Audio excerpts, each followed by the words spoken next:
In the Know.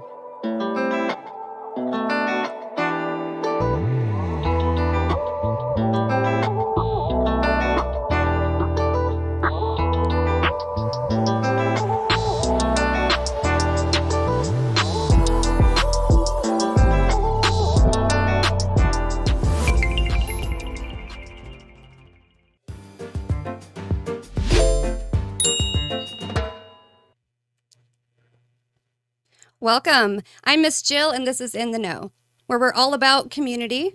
Tonight, we do have some guests in the building who want to let the community know that they are there. And we, as Neutral Voices Media Group and our Neutral Voices, want you to know that there are resources available in the community should you need them. So welcome, everyone. V, our guest, good evening. Welcome.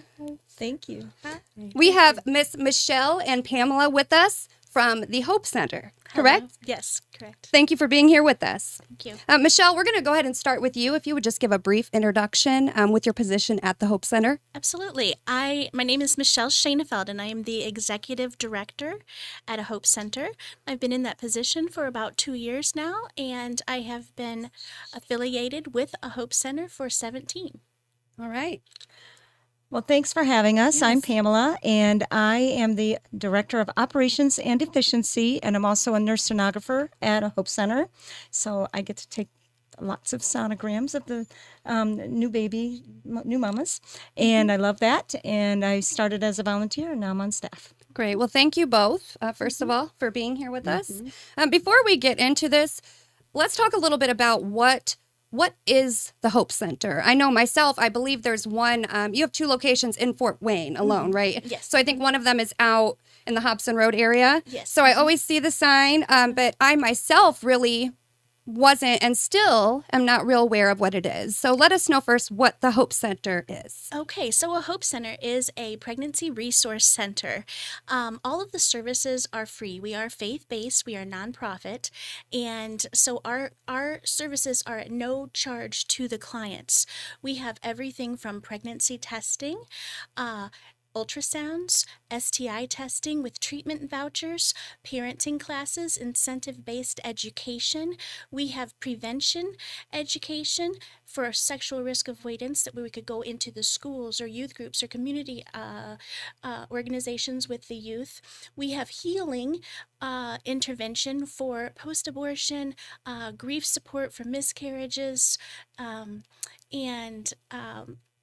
but our main focus is to empower women so that they feel that they are so supported, that they don't feel that abortion's their only option. Right. If they want a parent, we want to walk alongside of them until the baby is 3 and connect them with all of our services and all of the resources within the community so that they can make a good decision based on everything they have available.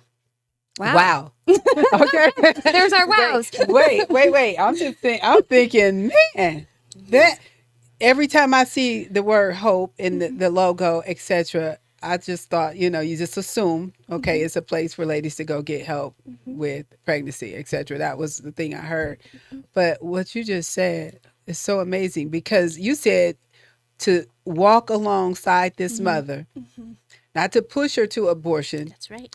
Or adoption, but to walk alongside this mother until the baby is 3, which means the baby made it in the world, first of all. Yes. And then it doesn't stop with the birth. That's right. That is amazing. We need to know more about what that looks like once the baby is born. But we'll get to that. Yeah, Yes. I love something you said, and V just brought it up again. Is you said walk beside you. So I know, being a woman, I know women who haven't made the right decision in like not what I assume is right, but they wanted to make a decision and didn't, or vice versa, because they didn't feel like there was a place where they could go and be walked next to, because we can only help you if you want to walk the way that we want you to walk. So by being open that way and by offering those other services, I think it opens up a whole realm of people that you could help that wouldn't seek it otherwise. Exactly. Exactly. People are make decisions out of fear and out of feeling that they are trapped and there's no other way out. They don't really know the resources available. You know, sometimes people have young girls come in that's never even made their own doctor's appointment. So to come to us and know that they will have a confirmed positive pregnancy test, to have their first appointment made with Brightpoint or an Aspen Navigator so that they can get the presumptive eligibility for pregnancy Medicaid. They can have the forms faxed to WIC so they can get the healthier foods, the more expensive foods. They will have their first ultrasound scheduled with Pamela, and they will have their STI testing done for the two most common and treatable, and we can detect that as soon as a month before they would even see their OB doctor for the first time, which is healthier for mom and baby, and provide that treatment. So those are just some really, when they leave the first time, they oftentimes come in crying, and it's not uncommon that they leave with a smile on their face. And don't you think too? I know earlier you mentioned prevention, intervention, and healing. So at that point, we've missed obviously the prevention part. But having somebody come in and go through this and be educated on the situation as a whole could lead to prevention in the future. Prevention is everything. Prevention is everything. And here's the thing. There's a lot of people that most of the time the girls come in and they're concerned about being pregnant. Well, you can get pregnant a handful of times out of the month, but you can get a sexually transmitted infection every day out of the month and in ways you can't even get pregnant. There are 6 sexually transmitted infections you can get without even full penetration. The Allen County Department of Health is now saying 1 in 2 people will have a sexually transmitted infection in their lifetime.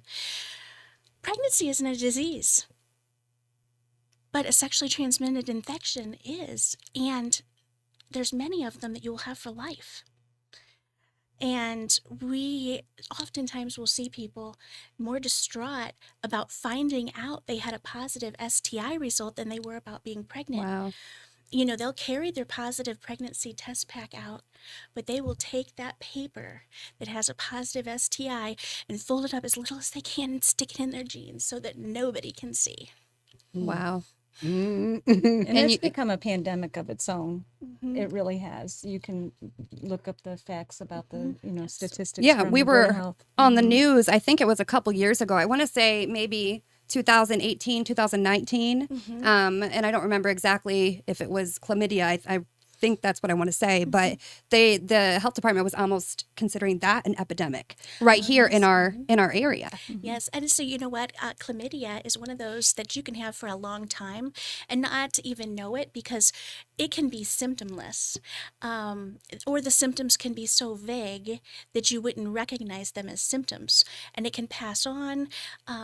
With chlamydia and gonorrhea both, though they're 2 separate diseases and treated with 2 separate antibiotics, both of those, left untreated, can cause harm to the baby.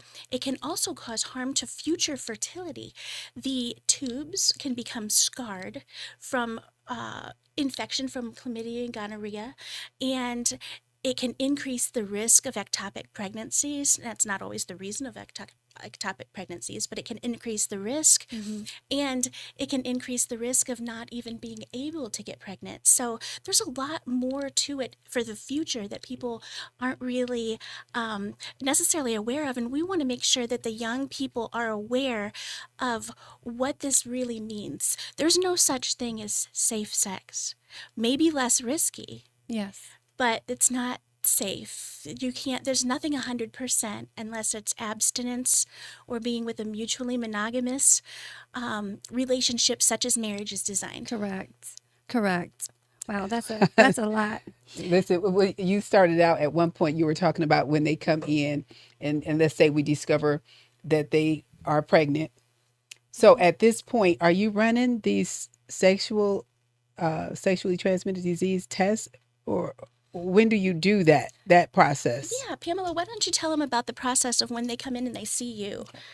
So they get their medical grade pregnancy test that's accurate 1 day after a missed period. And when they get that test, we offer, would you like STI testing for the two that we test that are most common and also affect pregnancy. We want them treated right away, so that they get help right away, because a lot of times they can't get into their OB, like Michelle said, for 14, 16 weeks gestational age. So we give them that pregnancy test and we offer those two STI tests for gonorrhea and for chlamydia. And then those results go out to the CDC and we get them back within a week. So they come back to get those results. So we offer the testing and then we work with the Board of Health if they're positive so that they can get the treatment that they need. Wow. And so that's why I was wondering. So they know this right away with the pregnancy. And so I heard you say that they will take that paper, fold it up, and whatever. So even though they may hide it when they walk away, nobody else knows it has, right? Looking healthy. But you guys have already made the call. Is that right? So, yes, we have to report to the Board of Health within 72 hours of receiving a positive. That's just across the nation a law. If there's a communicable disease, it's reported within 72 hours. What we really try to let our girls know is that they really need to come back to us for the results, because the Board of Health will get a hold of them. They will come to their house. They'll find They them. will knock on the door. Oh, wow. And if you were wanting this to be very discreet, Ooh. it would be best to find out from us first. And we can give them a voucher. They And we can get give a them a voucher to go voucher, get free yes, yeah. treatment. Yeah. So throughout this entire thing, the entire scenario, they've paid $0. Correct. Yes. Everything, all of our services are free, including the parenting classes, and we have over 200 or 300 parenting classes that they can take. And they're not just about parenting, they're also about pregnancy or relationships or grieving. So there are so many topics they can choose from. And we can walk alongside them and empower them with knowledge. When they, with as far as empowering goes as well, when they come in for that pregnancy test, if they're undecided about what to do with that pregnancy, we educate. And what I like to tell the girls that I see is, if I need surgery on my elbow, I'm not going to do that with the right x-ray, MRI, done my physical therapy, maybe had a few injections. I'm not going to do anything surgical or very invasive that could damage my elbow, or that I have to be under anesthesia for, of any sort, until I'm fully aware of what I'm facing. Just like most of us, when we even get, dental work done, we need to be fully aware of what's going on. So You don't want an active infection. yeah. So I educate them highly on what adoption plan looks like, what the kinds of abortion are, and how we can help them make an informed decision. It's not my job to judge them, or we try to just love them through Christ, correct. and help them understand that you have some options and you have some support. And I think that if they're coming in with a potential STI or pregnancy, they're facing all of these unknowns. What's going to happen now? I thought my boyfriend or my husband was being faithful, and now I have an STI, and now I'm pregnant with an STI that I wasn't expecting either one of those things. And so we want to make sure that they are fully educated. When they make choices that, like you were saying earlier, that if it's not a choice we would want them to make, we tried to show them that there were some options and they could be informed, and hopefully they could see Christ through us as they're working through those hard decisions.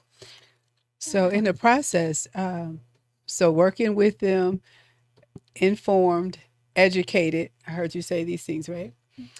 And so the young man, I was gonna say, so a lot of times it's the ladies that will come to the clinic, discover different things, etc. You said that these two things, do they hide a little deeper, and so the symptoms are not as It's plain more to see, or what? pronounced in gonorrhea. The symptoms are more pronounced in gonorrhea, but the chlamydia is more, the symptoms are vague. So you may have some discharge, some abdominal pain, some cramping, some little, maybe some bleeding at some point in time, but this really can be very vague, especially in the beginning. So that's why it can go on and pass on to multiple partners before it's caught.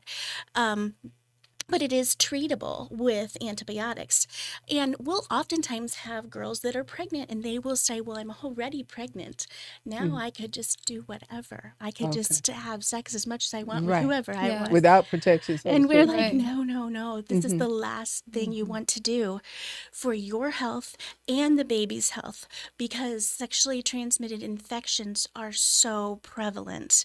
And half of the sexually transmitted infections in America are between the ages of 15 and 24 years old. And with the Allen County Department of Health saying that 1 in 2 will have a sexually transmitted infection in their life, these are just not statistics that you want. Even if using a condom, and we don't even advocate for that, because we know it's not protection. That gonorrhea and chlamydia can still be passed 50% of the time. And if you Okay. think, Oh, wait. so sorry. So real quick, because I want you to definitely jump in. So with the guys, do you ever bring them in the center? I mean, because is this just for ladies, or how do we help the young men? So no, it is definitely for the guys too. What we really want to do is have the father of the baby present during the ultrasound too. Okay. When Pamela is doing an ultrasound and we're showing them life inside, when they're getting to see their baby, it's his baby too. We are in a world right now where it is all about the woman, and guys don't have as much say. And I'm a woman, but I'm also a mom of a son. So the men being in there, getting to be a part of it and actually standing up to say, hey, I will be there for you. I will learn how to be a good father. I would like to have a mentor. We have that for you. We have male mentors where they can do the Earn While You Learn program, same as our girls. It's even better. Tell them what the extra things they get. So we have a variety of classes, as we said, but the men, if they come, I think it's 12 times in a row to one center, they can go every other week to each center, to the men's group. They can earn like $100 gift card to Walmart, and so we do have some great incentives out there in place that we want to empower these. If your question was about the STIs for men, we have a lot of resources for them to go get tested. We're very concerned with the overall health of the female at a Hope Center, but the overall family commitment, well-being, relationship opportunities that these men can have and come alongside and be better partners with their person. So, but as far as back to the STI for just a second, women have a very different anatomy. We were born with it. God gave us that anatomy.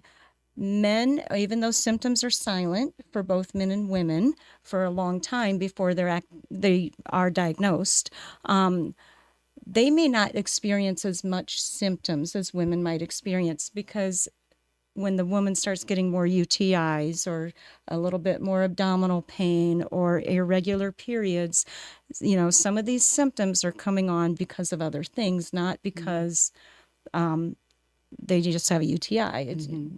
Their symptoms may not show up as quick, but their vaginal cavity isn't able to handle all of those different viruses and bacteria. So do we call the parent? So if there's an underage young lady, do we contact the parents right away, or how does that That's a work? very good question, because the laws are different for communicable diseases versus pregnancy. So an underage young girl can come in for the STI testing. They can perform their own pregnancy test and interpret it themselves, because we wouldn't be doing it, because we would need parental permission for the pregnancy test. However, it's very different for the sexually transmitted infections being a communicable disease. We can test for the communicable disease and send it out, and we can report the results to them. And that would also be to the Board of Health if it were to be positive. Right. Yeah, that was my question too. If you have someone who's underage, because with like the HIPAA laws and all of that. So that was a great question. You mentioned a lot of services. a lot of things that you do at the Hope Center, and you also mentioned that it's free. So let's talk a little bit about who pays for this. What can the community do to get involved? Let's go there for a second. Okay.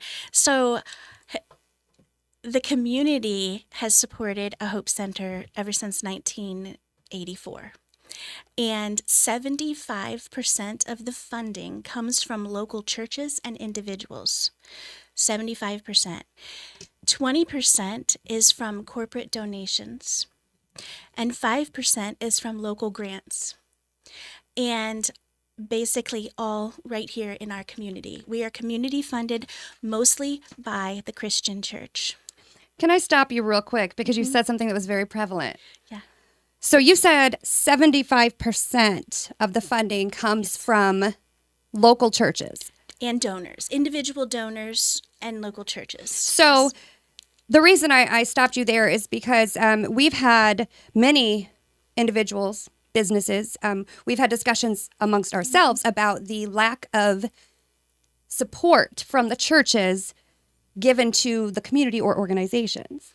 Okay. What have you seen when you, because this is faith-based also. Yes. 1984 founded, but also founded on the foundation of faith, Yes. correct? Yes. So what do you see personally as far as the help and contributions of the church and the community? The church is a full partner with us. Wonderful. We could not exist without the local church. So you're seeing a lot of support from Very the much church so. Community. Our church community is supporting us through donations, through volunteering. They advocate for us. We just really have a good community here in Fort Wayne that recognizes what a Hope Center does, and that we are non-judgmental, and that we give people the options, all the information that they need, and to make a decision that they probably want to make anyhow. Yeah. But we are upfront and honest. We do not provide or refer for abortions. We give them the education on what all those options are. We let them know what could happen with each one. They make the decision, but we say, this is what it is. We don't refer or perform them, but this is the information, and we will still love you no matter what you choose. We've had people come in that have had an abortion in their past, and that can be very sad on the ultrasound table, especially because they may have had that in their past, and then they see for the first time a little baby on the screen and the heart tickling and the baby's moving, and he sometimes will just emotionally lose it right on the exam table where she is doing her scan, because they realize that what they had done in their past was a baby that they didn't see before. Yeah. And that can be very hard. Yeah. So you offer like a post for someone who's been through that, a service, to get through that. It's called Forgiven and Set Free. We have different advocates that are trained in doing that. A lot of the young women who have been through that, or I would say not just necessarily young women, because sometimes it's 15 years later that they really, they feel it. They feel the pain from that. But it is oftentimes later, and they feel like they have the unforgivable sin, and which the Lord does not say that. The Lord says that He does forgive all sins, and we're just helping to lead them to that. So we try to be very non-judgmental, and even there's the grief of miscarriage. Miscarriage happens in 1 in 4 pregnancies in the first trimester. And I've had 5 miscarriages now, and I always wanted the babies. Okay, I was one of those people. So when we have people who come in that are very distraught about their pregnancy, I say, let's wait and let's not rush and make any decisions in fear. Let's get you in for that ultrasound to see if you even have a viable pregnancy. Yes. Because why would you want to put your body through that or pay the money for that if you may not even have a viable pregnancy? Now, most people don't have 5 miscarriages, but Right. that is, but I can understand how they may feel, yeah, afterwards from a different aspect. But I had my husband covering me and my family covering me with support. But our young girls who've had miscarriages, they're grieving in silence. Yes. Yes. On their own completely. Nobody is there to give them that support and help after they've had a miscarriage. Because even if they do know, this is what they hear. It was for the best anyways. And I've had clients that actually came in planning to go get an abortion after they see me and know if that pregnancy is viable and in the uterus where it belongs, because that's part of that education. We do not want that person to go get a procedure and the pregnancy could be out of the uterus and ectopic, and that's very dangerous to the pregnant woman. So when they see that pregnancy is not viable, they're in a different kind of crisis. Now they're feeling guilty, like maybe I shouldn't have been thinking about abortion because it happened naturally and I didn't know it could happen. There's so many emotions when these women are faced with pregnancy that they weren't planning for whatever Absolutely. reason. We do have an opportunity with our advocates to again, show them the love of Christ. They know that we're faith-based when they walk in. When they sign a consent that says, we might talk about Jesus. Are you okay with that? And we share things like I have one of our tools is our Father's Love Letter. It's just wonderful verses that just can maybe speak a little bit of truth into them and open that door, and we can plant the seed. Sometimes it doesn't go further than that, but other times we have a beautiful relationship with these women. Let's talk before we exit. If someone is watching, or if someone wants to make an appointment with you, how do they go? What's the process for that? Oh, there's many different processes now.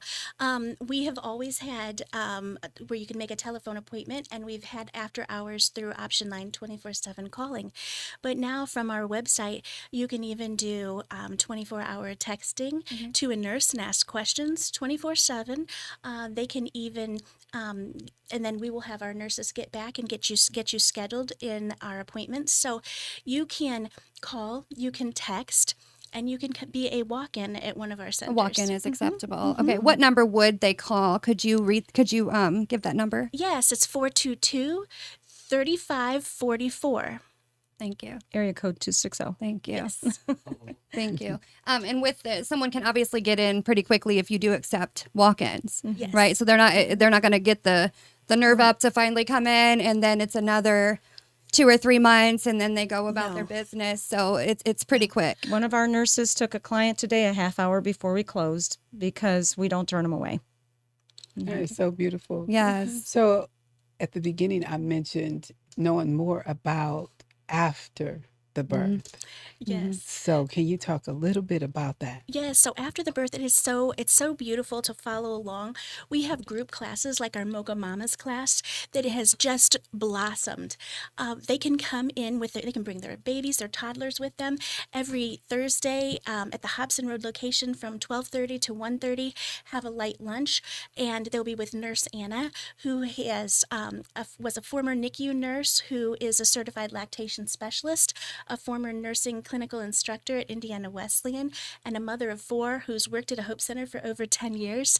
And you can come and bring all your pregnancy and parenting related questions with the camaraderie of everybody else, and get all your questions answered in a time where it's very hard for us to get 10 minutes with our practitioners. We're offering this on a weekly basis and in Spanish on Thursday nights at the Hobson Road location, and in Burmese on Thursday afternoons at the South Clinton location. You are so passionate Wow. about this. You are I so am. passionate. Your face lights up, and you sit up, and when you speak, so that's beautiful. So this is my Vanna moment. These are only some of the classes. that we offer at You our want to Hope hold it up? Center. You want to hold it up a little bit? This way. Oh, wait. There you go. Hobson and Clinton on each side. Those are just some of them. And when they take these classes, they earn points, and these points transfer into shopping at our boutique. We have a boutique that is full of brand new and very gently, very well taken care of. Went over with a fine-tooth comb, basically used items, but brand new cribs that turn into toddler beds. There's 4 colors available. They take these classes and they earn points, and they Okay. can just go shopping for all the free things. This is so amazing. Wonderful. Now, how do you guys advertise this program? Because this is so good. I heard you say something about getting into the school system, Yes, etc. we really are trying harder to get into the school systems for prevention education, number 1. Number 2, it's awareness for them or a friend of knowing where to go. Because let's face it, no matter what you believe about parenting at what age or abortion or not abortion, we are the place that you would want your child to come to first. Yes. That's right. Yes. And it sounds like, I mean, as a mother, I would want my child to come to you. And after everything you've said, I think a lot of people could be helped. Yeah, would agree. So we do want to thank you, Michelle and Pamela, for Thank being you. with us, Thanks so for working and giving everything to the Hope Center, and being so passionate as you speak. V, before we leave out, what do we always tell the audience? Always protect your mind. Aw.